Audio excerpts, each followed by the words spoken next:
Kayo po ba ay pamilyar sa heat press machine? Ano nga ba ang heat press machine? Paano ba ito gamitin?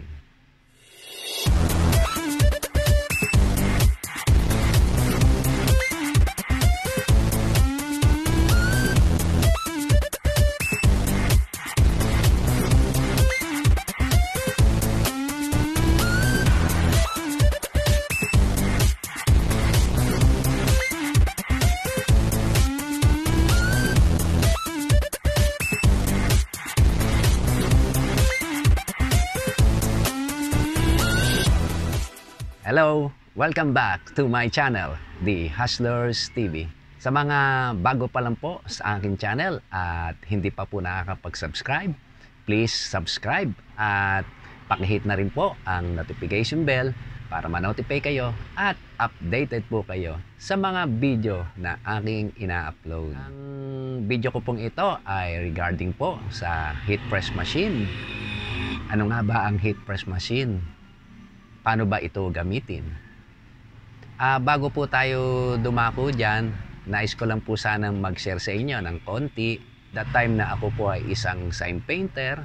Ako po ay trabaho sa malaking advertising sa ating bansa tulad ng Coca-Cola Bottling Corporation, Pepsi-Cola Bottling Corporation, San Miguel Beer Corporation, at Cosmos Bottling Corporation. Nagtrabaho po ako sa mga nasabi kong company bilang isang sign painter. Ano nga ba ang sign painter? Ngayon halos wala na akong makitang sign painter, no? After ng panahon namin, kung meron man, siguro yung mga inabot namin na lang o yung panahon na lang namin. Ang sign painter, siya po yung, kung natatandaan nyo, kami po yung gumagawa ng mga sari-sari store signages. Yung mga inilalagay po sa bubong ng mga tindahan at yung mga double face po. Yung plank sign kung tawagin, yung stand sign na inilalagay po sa sidewalk bilang pangalan po ng kanilang tindahan. Ako po ay ilang taon ding naging sign painter. Ang pinakamahirap kong na-experience bilang sign painter nung ako po ay nasa Cosmos Bottling Corporation. Naging trabaho ko doon ay isa akong wall sign painter. Ano ba ang wall sign painter? Ang wall sign painter, kung ang nakikita niyong malaking mga billboard, giant billboard sa highway, gamit ay tarpaulin, ganun po yung aking trabaho nung araw. Kaya lang, hindi po tarpaulin. Mismong sa pader po ng building, ako nagpipinta at nagdo-drawing or para lagyan ng design ang nasabing wall ng building. Ganun pong kahirap dati ang trabaho naming mga wall sign painter. Dati na kung mag-design kami sa mga building ay talagang manual lamang. Nagkakabit lang kami ng andamyo na gamit po namin ay mga kawayan. Meron nga kaming na-experience noon kung dito sa Pasay City, kung alam nyo itong FB Harrison, meron po akong ginawaan na wall sign dyan. Bali, ang taas po ng building or ang building ay 12 story. So, yung wall noon ay nilagyan ko ng design. Dalawang design siya. Kung familiar kayo sa o natatandaan nyo yung product ng Cosmos Bottling Corporation, yung Cheers Krista at Pop Cola. So, yung dalawang nasabing produkto ng Cosmos, ang aking inilagay na design sa building. Bago naming nasimulan yung project na yon ay nagkaroon pa kami ng problema sa pagkakabit ng andamyo. Kasi kung ang building ng aming lalagyan, ito yung aming building na lalagyan, ang may-ari po ng building na ito ay yung kabila. No? Then itong sa harap ng building o nasa itong side na to, ay pag may may-ari ito, no, itong lugar na to. Let's say, kung ang nakatayo dito is gasoline station, yung gasoline station ang may-ari. So, magiging problema namin, bago kami, ito si Kawayan, bago kami magtayo ng ganyan, no, bago kami magtayo ng andamyo, ay kailangan ay mapapayag muna namin ang may-ari nitong lugar na ito na kinatitirikan ng gasoline station. Yun ang naging problema Nung panahon na yon ay kinausap ko yung may-ari ng gasoline station, ay pumayag hanggang sa inopera namin ng parang aarkilahin namin. Dahil nga siguro mayaman, hindi pa rin sila pumayag. So yun ang naging problema ko ngayon kung papaano ko makakabitan ng andamyo yung aming gagawing project. Medyo nag-isip ako at bumalik na lang ulit muna ako sa planta para sabihin sa aming boss na may problema kami. So, dahil nga sa laki ng tiwala sa akin ng aking boss, pinagkatiwala niya. Basta mahalaga daw ay magawa namin yung project. Kung isip ako ng ibang idea, so sa madaling salita po, nakaisip po ako. Ang ginawa ko, nagpagawa ako ng yung parang question mark or hook. Kung ang poste ikakabit namin ay siguro mga 8 na poste, nagpagawa ako ng 8 hook. At yung 8 hook na yon, ang siyang magsisilbi na kakapit doon sa ibabaw ng firewall ng building. Ayan, itatali namin ng magandang tali, pagkakatali sa dulo ng sa dulo ng 8 kawayan na gagamitin namin bilang poste. Pinagduktong namin yung mga poste para maabot yung height. Ang tanong, ang problema ay bawal ngang umapak dito ang aming gagamitin poste ng kawayan. So kailangan siya ay nakahang, ibig sabihin nakalutang sa ere. So problema namin, malaking problema. So ang ginawa namin, unang naisip ko, paano maisasampa ang napakaraming kawayan sa ibabaw ng building. 12 story, imagine niyo yung 12 story, kano kataas yun. Ang lakas pa ng hangin doon sa itaas. Ang question pa doon, paano kami makakapanik sa ibabaw ng building? So kinausap namin yung may-ari ng building. Ang may-ari ng building ay isang doktor. So nagdaan kami sa mga fire exit. Then nung nakarating na kami sa 12 story, talagang halos parang ayoko na, parang gusto ko nang atrasan tong project nito. So pero dahil nga yan ang aking trabaho, okay lang, go. Ika nga lagi lang magdasal. Nung nando na kami sa taas, halos hindi kami makadungaw upang tignan yung ibaba. Dahil napakalakas ng hangin at hindi namin nakita yung utik-utik naming pagkakyat dahil nga sa fire exit kami nagdaan. Iba yung katulad ng mga ginagawa namin, doon kami nagsisimula sa ibaba. So nakikita namin gradual yung aming pagtaas. Kaya kayang-kaya namin. Pero yung biglang bubulagaan na lang sa iyo yung taas ay sadya pong nakakatakot. Ayaw pang sumama na aking tao. May 5 tao po ako noon. Bali 6 po kami. Ako yung pinaka-leader nila. Then ako yung una dahil nga follow the leader. Gumapang muna ako ng una sa ibaba dahil lakas nga ng hangin. Baka tangayin ako. Tawa ng Diyos, narating ko yung dulo. Then, yung dulo naman ay hindi naman siya pantay na gano'n. Meron pa siyang firewall na gano'n. Siguro ang taas pa, mga 12 inches. Meron pa kaming makakapitan. Ang problema nito, okay na, nakumbinsi ko ni mga kasamahan ko. Kung paano ngayon namin ipapanik yung mga kawayan, ang dami. So, ang ginawa ko, kuha kami 2 tali na mahaba. Ang taba niya ay almost 1/2 or 5/8 inch, no? Na napakahaba, yung aabot talaga sa flooring. So wala namang problema sa tali sa company dahil kung naman yung request ko ay binibili. Inakit namin isa-isa yung mga kawayan sa pamamagitan lang ng manual. Paano ba nagagawa para hindi delikado ang paghatak kung ikaw ay nasa taas at nasa baba ang iyong hatakin? So ito yung tubo. Yung tali na gagamitin, ipipilipit nyo ng isa. Yan, iikot nyo ng isa lang. Yan, ganyan isa. Para pag hihilahin nyo, luluwagan to. Then, pag hilahin, naglalak po siya. Hindi siya basta tutuloy-tuloy na hilahin ka kung mabigatan ka sa iyong inihila. Naglalak siya. Ayan. Naglalak siya ng ganyan. Ikaw pero mo sa walang pilipit, nakaganyan lang, pwede talagang mahila ka nung inihila mo rin dahil sa bigat. Madaling salita, naiakyat na namin yung maraming kawayan. Paano ngayon i-assemble ang mga kawayan sa ibabaw? Yung pinakagagamitin ng andamyo. Kasi sa andamyo kasi ang kawayan, kung meron kayong 8 poste, siyempre meron niyang mga pakan, no? Ayan. May mga baitang yan. So, ang ginawa ko, nag-assemble muna ako na kung ang 8 poste ang itayo namin. Nagduktong ako ng 8 poste na yung aabot na dun sa pinakasagad na aapakan namin na merong drawing. At nilagyan namin ng mga hook yung dulo. So nung na-assemble ko na, napagduktong na namin, namili kami ng mga habang kawayan, siguro nakatatlong duktong na mahabang kawayan. Then pag-assemble namin ng 8, nilagyan namin ng isang baitang yung pinakailalim. Then paano yuhulog ang bigat nun? Isip na naman. So paano yung proseso ulit ng pagtali? Ganun din. Kahit anong bigat ng yuhulog mo ay hindi dudusdos kasi nga may lock.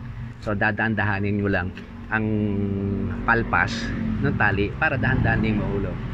So binaba nga namin si 8 poste na may isang baitang. So paano ngayon yon? Kasi pag naibaba mo yon, nakatikit sa pader yon. Kumbaga sa ito yung pader, nakatikit yung kawayan na ganyan. Dapat bubukang ganyan. So yung pinakailalim, gumawa ako ng cross. Naka-cross na gano'n. Para kung ito yung kawayan, nakaganon. Gaganon siya. Kailangan nakabukas siya, nakaganyan siya. Ito yung wall, ito yung kawayan. Kasi pag magdo-drawing na ako, kailangan malayo yung katawan ko sa wall. Or hindi ka maiipit. So ayan, hanggang pinag-aralan ko yan. Una, walang bumaba. Talagang ako lang. Talagang nagpatali ako kasi doon kami sa taas nagsimula. Ang hirap, ang lakas ng hangin, humahampas sa akin yung kawayan na gano'n. Siyempre ako, sigurista, bukod yung tinali ko sa katawan ko, hawak-hawak ng mga kasamahan ko, humahawak din, yumayapos din po ako sa kawayan kahit na naiipit na tong aking kamay dahil bumabangga nga yung kawayan sa poste dahil wala pa siyang bracket o brace sa ilalim. So unang una, ako lang ang bumaba, hindi na kami magkarinigan sa sigawan. Hanggang siguro naawa na kasi kailangan ba bumabang isa para dalawa kami magkakabit ng cross nakalagaganon sa ilalim para bumuka yung kawayan. So may naawang isa bumaba. So make it short, nagawa namin hanggang naitayo na namin ng andamyo. Noona talaga halos hindi namin alam kung paano gagawin. So laging kaya ako nagpapasalamat sa Panginoon Diyos. Ito, buhay pa ako kahit ang hirap ng aking work noon. Sa talent o sa skill na ibinigay niya sa akin, aking isineshare ngayon ito sa inyo. So ayan po yung aking naging trabaho bilang sign painter. Kaya yung mga gawain po dito sa ibaba parang baliwala na lang po sa akin. O kumbaga nilalaro ko na lang po dahil nga napakahirap po ng trabaho namin sa building. Rain or shine po. Minsan magmimerienda ka, hindi mo na po magawang bumaba para magmerienda. Baon mo na lahat ng gagamitin mo, lahat ng dadali mo, nandun na lahat. Kung ikaw yung nagyoyosi, dali mo na lahat, isang kahaw, 2 kaha. Kung magsosold drinks ka, tali mo na lahat. Basta lahat ng parparnalya mo, ilagay mo na sa katawan mo. Kung maglagay ka ng isang kahon doon na nakalagay lahat. Kasi bababa ka pa ba naman, no, di ba? Napakahirap bumaba. So abutin ka minsan ng ulan, yayakap ka na lang, abutin ka ng tirik na init. Minsan yung init, sumikat at lumubog, nasa katawan mo eh. Ito pakahirap talaga. Hindi ko alam kung paano ko ito inagawa pag iniisip ko. So sana yan po ay sana i-share ko sa inyo ay kahit papaano nakapagbigay sa inyo ng kahit konting dagdag kaalaman, no. At ito nga pala yung mga gamit ko, no, nung araw. Ito, kung tawagin ito ay lever ball, pero mas madaling tawag ito libel, pang libel. No, ito gamit ko lang naman ito sa mga short, no, o yung mga maiksing layout. So hindi siya kasi accurate pagkakatulad sa mga building. Pag magle-layout ako sa building ng mga signage o wall sign, hindi ubra to. Medyo gumano ng konti yan, wala na siya sa label. So ang ginagamit ko talaga ay hose, yung clear hose. Ilalagay ako ng tubig, bibili ako ng mahaba na abot hanggang dulot-dulo. Doon kami magbe-base, yung nakalundo siyang ganung hose, doon kami magbe-base sa tubig para siguradong level. Then ito scale, no, ito ginagamit ko. Kung ang i-layout mo ay ito i-layout mo, yan logo na yan, i-layout mo. Kung ang size lang dito sa ibaba ay 1 inch, gagawin mong 1 meter doon o 10 meter, ganong kalaki. So pero ang dala mo kodigo ito lang, mapakahirap, hindi mo nakikita yung layout mo sa building. So yan, nakagraph na yan. Ito nga sa pamamagitan nito, yung mga square na yan. Alam doon sa square na yan kung saan papatake yung gantong laki ng bilog. Then, ito isa pa sa pinaka-importante. Ito, mga naitago ko po itong mga gamit ko nung araw. Bagamat di ko na magamit gaano ngayon. Ito yung hulog. Ito ay napakalaking bagay. Ito stainless po to, no? Napakabigat nito. Wala kayong mabibili. Pinasadya ko po to sa kasamahan ko dati. Ayan, wala kayong mabibili nito. Hindi pa pwede kasing gamitin sa building. Yung mga nabibili lang na hulog na ganyan lang kaliliit. Nililipad ng hangin. So, ayan siya. Oh. Hanggang ngayon, ito pa rin naitago ko. Maganda pa rin siya. So, ang tawagin to ay hulog. Siya, ang trabaho niya ay yung paano makakadiretso. Hindi siya tatabingin gano'n. Siya yung pinaka gumagawa kung may dadiretsuhin kang isang bagay, siya yun. Para hindi ito mabingi. Yan. Ito yung mga dati kong paintbrush. Ito. Ayan, dami to. Ito, itong Cimbrus na to ay hindi ito isang ordinaryong bristle lang, no? Ito ay gawa po o ito po ay camel hair, no? At gawa po ito sa Germany. Dalawang klase po ito na magaganda nung araw. Yung brand na Habico at Hans. Ayan. Ang pagkakaiba na to dito, ito ay paintbrush. Ang bristle nito ay isang ordinary lamang. Kung nagkakahalaga to ng araw ng 5 pesos, ito is 500 pesos yung gatong kalaki. Yung maliit dito, mga 150 hanggang sa, ito na yata ang pinakamahal, ito ang pinakamalaki. So ayan, ito yung ordinary brush. So ito, hindi basta hugas ang kailangan dito, kailangan maganda hugas. Kasi pag ito yung nanigas dito, hindi nyo na ilelettering ng maganda. Ito kasi ang hindi pwede dito ang pasmado ang kamay o nginig ang kamay. Ngayon kasi ang mga artist more on magagaling na sa computer, may utak ka lang at meron ka nito, may keyboard, artist ka na. Hindi katulad namin nung araw, kamay, binabayaran na yung kamay. So ayan siya, oh. Misa na gagawa ko ng isang video na yung paano ako mag-lettering ng signage. Try ko kung kaya ko pa. Ilang years na rin ako hindi na tumigil ako, 90s or 2000. So mga 20 years na hindi ko na nagagamit to. So try ko kung kakayanin ko. Mag-upload ako, abangan niyo po yan. Ito pa yung mga ilang mga brush ko. Mga brush ko sa mga pang painting, mga charcoal, mga pastel. Ayan. Ito sa mga oil painting, oh. Wala na, halos naubos na rin yung iba, no? Sa tagal na. So, yan ang mga halos mga natira. So, ano pa ba? Meron pa pala isa. Ito, pitek, kung tawagin. Ayan, PC yan na merong chalk. Siya yung pag meron kang guguhitan na malayo, na wala kang katuwang, ikawit mo lang tong hook. Then, pagkakawit mo ganon, ito, pinipitik lang tong ganon. Magkakaroon na siya ng guhit o mic. So para pantay na pantay. Kaysa gagamitan mo ng ruler at lapis o pencil, ang tagal noon. So ito, malayo ang nararating nito. Ilang meters to. So lagi ko rin kasama to. Kaya kung tawagin to ay pitek. Ngayon to, marami pa rin gumagamit to. Usually ito ginagamit ng mga carpenter. Yan. Painter na gumagawa ng mga baseboard, mga pintura. So, meron akong gantong brush. Siya yung, let's say, ang taas ng o ang height ng letter, nyari letter Cosmos, letter C, ang height niya ay 12 feet. So lalagyan niyo muna ng guhit sa gilid yon.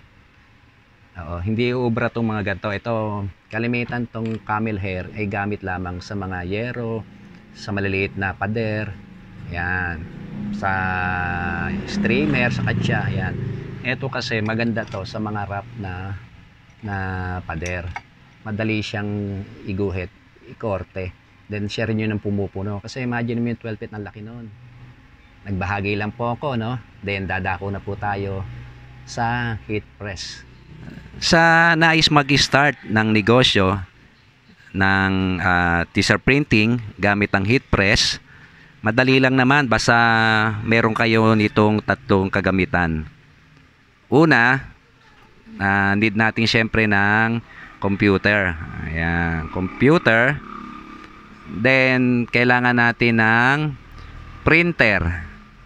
Ang printer ay may tatlong klaseng ink yan na ginagamit namin. Yung ordinary na printer, ang ink nun ay dye ink na kalimitang ginagamit sa office and school. At mayroon namang isa, yung sublimation ink, iba rin ang papel na ginagamit doon. Yon, ginagamit din sa t-shirt printing. At itong gamit ko na naandito ay pigment ink. Ito ipiniprint sa sa US Dark Transfer Paper.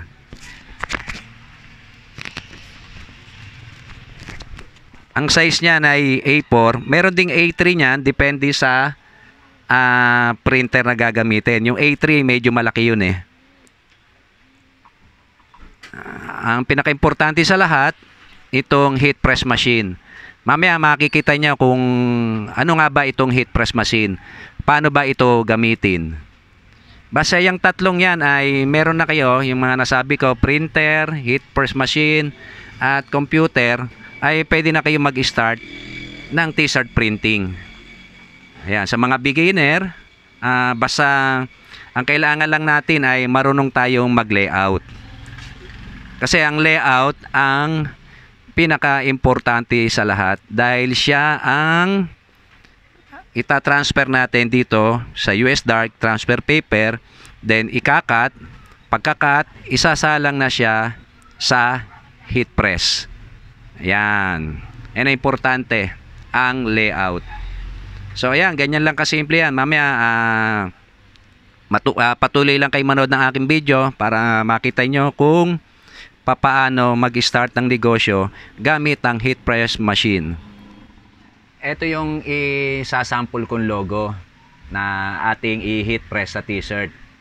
Ang diskarte nga pala sa pagpiprint ng logo o kung ano man yung i-print nyo o i-heat press nyo sa t-shirt, lalagyan nyo nga pala yan ng outline, ayan, parang ganyan.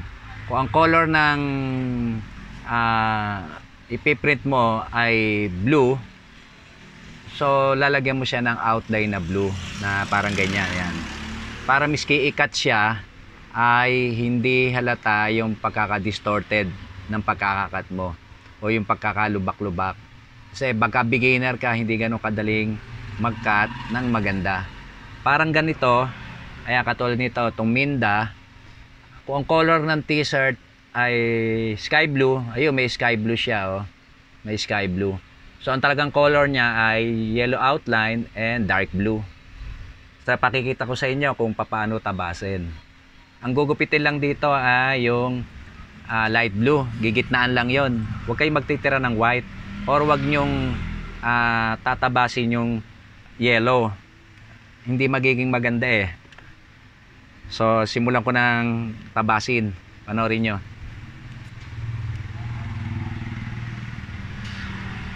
So ayan, yung gitna lang ng blue. Ayun.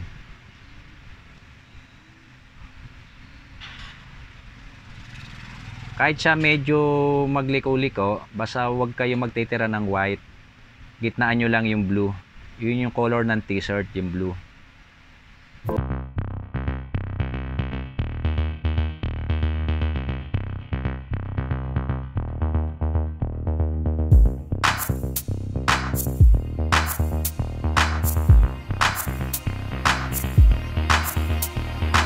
Siya.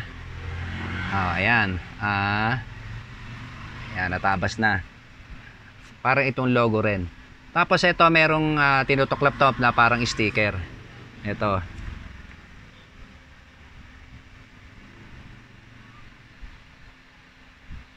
Kung may hihirapan kayong tuklapin kasi may diskarte ako dito eh. Ang ginagawa ko dito, pinipilas ko lang yung pinakapapel sa ilalim. Ayun oh, ayun.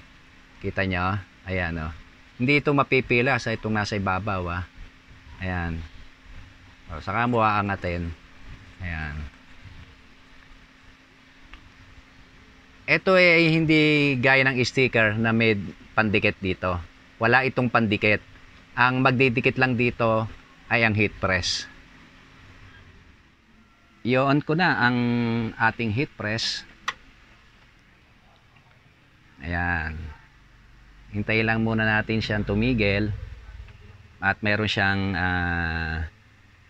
tamang init. Ayan. Yan 12 na yan. Ayan, yan 12. Yan yung kung ilang seconds. Nakaset siya kasi sa 12 seconds. So, ere, ito yung init niya. Alam ko, 160 yata to. Ayan. Tapos, ito, ang tawag dito ay Teflon. Ito yung mamaya makikita nyo kung paano gamitin to.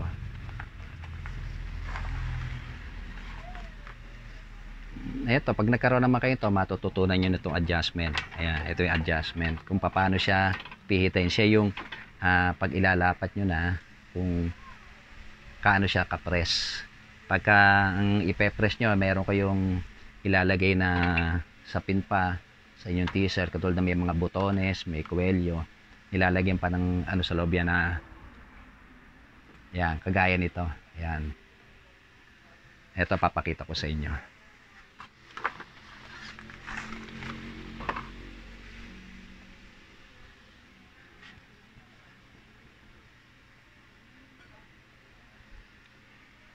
Ito, kalimitan nito ay may botones. Ayan. Hindi mo siya pwedeng ilapat kasi either maluto itong botones o madurog. Kaya ito, kalimitan, ito, nilalagyan ito.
Then, gagamitan ngayon itong Teflon. Ito na ang gamit nito. Hindi pa pwedeng walang Teflon kasi didikit to dito sa heat press. Mainit kasi ito, kaya huwag niyong ihipuin.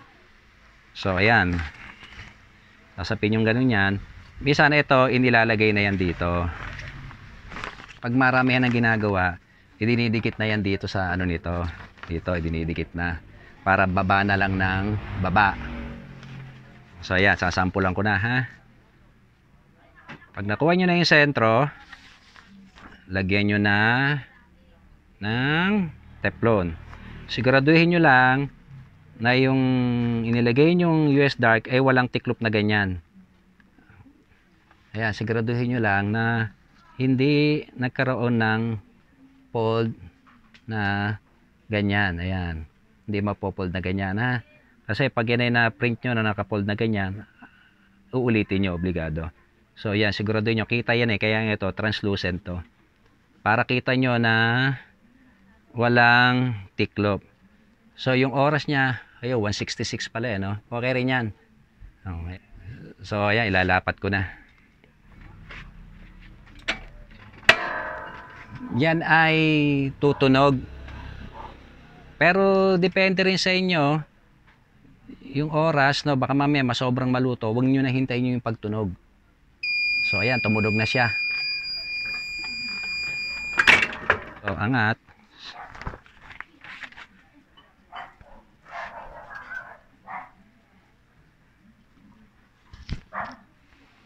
So ayan, no? Diba? Okay siya, no? Oh. Lalagyan naman natin ay ang kanyang shoulder. Medium kay Minda. Ganun din. Hindi naman malalagyan ng ano yan, gawa nito. Oh. Kaya kailangan suutan din.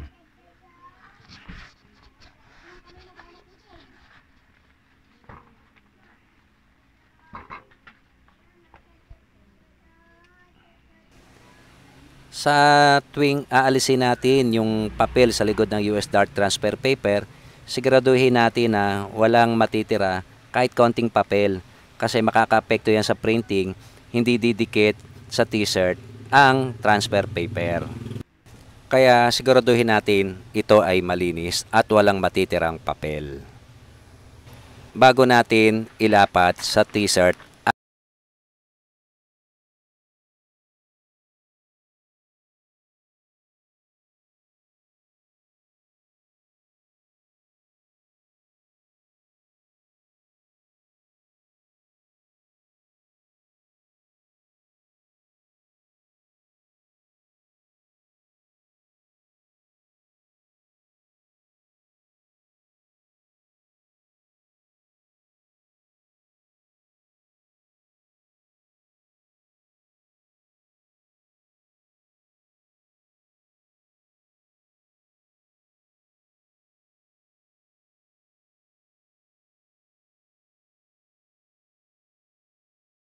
Makatulong sa inyo ang video kong ito at kung ito po ay nagustuhan nyo, baka pwede makahirit naman po sa inyo ng isang like.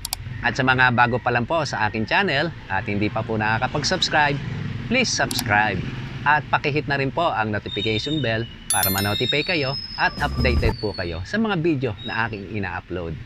Maraming salamat po sa manonood. Hanggang sa muli po, ito po ang inyong lingkod, The Hustlers TV. God bless!